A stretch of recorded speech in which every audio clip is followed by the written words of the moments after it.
አሁን ፕሮቴስታንቶች ብዙ ጊዜ ይጠቅሳሉ።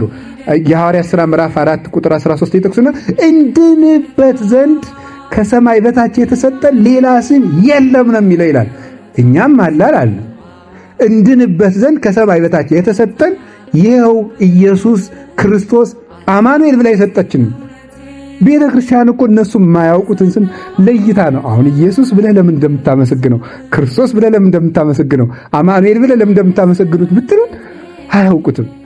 እና አንድ ከበረሃ አባቶች አንዱ ሲናገሩ ይላል በክርስቶስ ማመን ማለት ምን ማለት ነው ያለ፣ ለክርስቶስ መሞት ማለት ነው ይላል። መሞት ማለት ደግሞ መለየት ማለት ነው። የሆነ ነገርን ለክርስቶስ ስትል መተው ማለት፣ ከዚያ መላቀቅ ማለት፣ ያን ጊዜ ክርስቲያን ነኝ ብለህ መናገር ትችላለህ። ለክርስቶስ ብለህ መተው ያቃተህ ነገር ካለ ሙሉ ክርስቲያን አይደለህም ማለት ነው። በዚህ ታውቀዋለህ ይላል።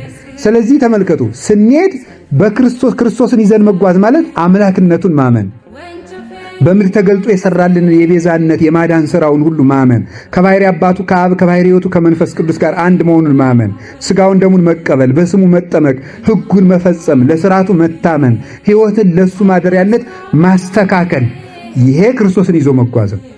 እመቤታችንን በዚህ መሃል ይዞ መጓዝ ማለት ተመልከቱ፣ እምንድነው እግዚአብሔር ሲደመር ማርያም ስትደመር ሐዋርያት ሲደመሩ ሰማዕታት ሲደመሩ ማለት አይደለም።